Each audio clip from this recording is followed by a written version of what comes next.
Le Conseil économique et social de la République centrafricaine demande la création d'une nouvelle monnaie nationale en remplacement du franc CFA. La bombe vient de tomber ce 1er avril 2023. Après avoir créé sa propre crypto-monnaie nommée Sangocoin en 2022, la République centrafricaine vient de passer à l'étape supérieure en demandant ni plus ni moins que la fin du franc CFA. Pour rappel, le franc CFA ou franc des colonies françaises d'Afrique est la monnaie coloniale française encore utilisée aujourd'hui par 14 pays d'Afrique francophone, formant deux zones monétaires, la CEMAC en Afrique centrale et l'UEMOA en Afrique de l'Ouest. Malgré le fait que cette monnaie a toujours cristallisé les opinions publiques africaines depuis plus de 60 ans, certaines élites économico-politiques à la fois françaises et africaines s'opposent farouchement à son remplacement, arguant que la dite monnaie est gage de stabilité et de prospérité économique pour les pays africains qui l'utilisent.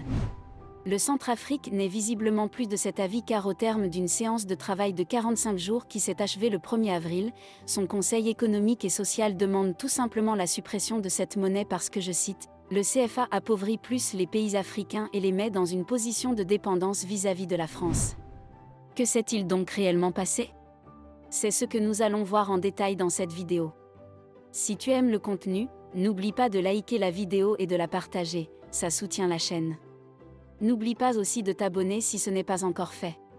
Avant d'aller en profondeur sur le sujet, j'aimerais connaître ton avis sur le franc CFA. Qu'en penses-tu? Est-ce une bonne monnaie? Est-ce qu'elle dessert l'Afrique? Dis-moi tout ça en commentaire, ça m'intéresse. Retournons à notre vidéo. 4 raisons poussent la République centrafricaine à quitter le CFA. La première est que cette monnaie est contrôlée par la Banque de France.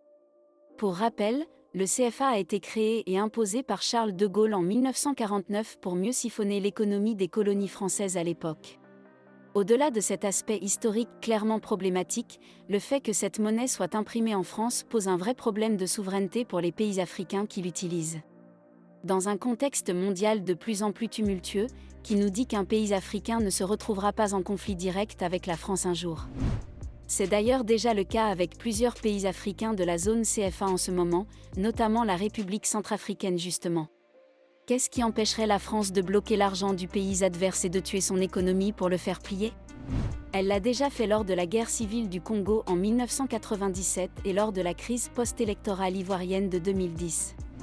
Elle a tout bonnement cessé d'envoyer le CFA à ces pays et les gouvernements se sont retrouvés dans l'incapacité d'assumer leurs charges, causant ainsi le chaos et la chute des pouvoirs en place.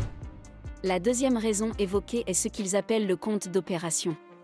En gros, pour garantir la convertibilité du CFA à l'euro, la France exige aux pays africains de lui verser la moitié de leurs réserves de change. Les pays africains fonctionnent donc uniquement avec la moitié de leurs revenus et perdent par là même leurs devises étrangères et devinez qui en bénéficie? La France évidemment. Sans parler du fait que ces pays doivent acheter à la France chaque CFA fabriqué, l'impression des billets n'est pas gratuite. Le troisième point, c'est la non-convertibilité du CFA avec d'autres monnaies que l'euro.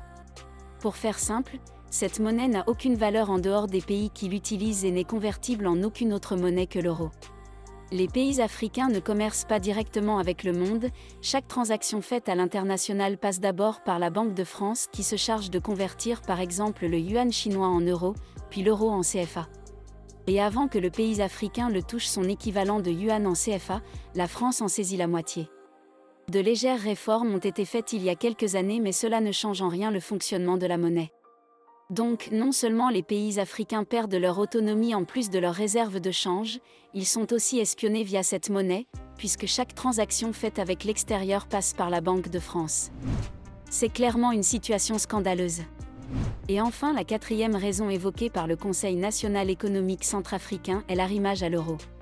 En gros, la valeur du CFA est liée à celle de l'euro sur une parité fixe. 1 euro égale 650 francs CFA et ça n'a pas bougé depuis la dévaluation de 1994 faite par la France et le FMI. C'est un gros problème car les pays africains perdent la possibilité de dévaluer leur monnaie en fonction des besoins de l'économie, or c'est un levier important pour rester compétitif sur le marché mondial. En ayant une monnaie faible, on augmente par exemple plus facilement les exportations et on attire plus d'investisseurs, et bien ça, c'est impossible pour les pays africains qui utilisent le CFA. La liste de toutes les raisons qui font que cette monnaie doit être abolie est interminable mais il suffit de chercher sur internet et tu trouveras ton bonheur. Pour l'instant, le président centrafricain n'a pas encore répondu à la proposition de son conseil qu'il avait lui-même mandaté pour étudier la question, mais tout porte à croire qu'on se dirige droit vers la fin du CFA en Afrique centrale. Il faut aussi surveiller la situation du Mali qui quittera très certainement cette monnaie, au vu de ses relations exécrables avec la France et d'autres pays d'Afrique de l'Ouest qui sont vus comme des vassaux assumés de la France. Pour toutes ces raisons évoquées, penses-tu que le Centrafrique a raison de vouloir quitter le CFA ou c'est du populisme, comme accusent les autorités françaises? Dis-le nous en commentaire. Nous arrivons donc à la fin de notre vidéo, qui j'espère t'aura plu et appris des choses utiles. N'oublie pas de liker et de partager. Abonne-toi aussi pour ne pas rater nos prochaines vidéos.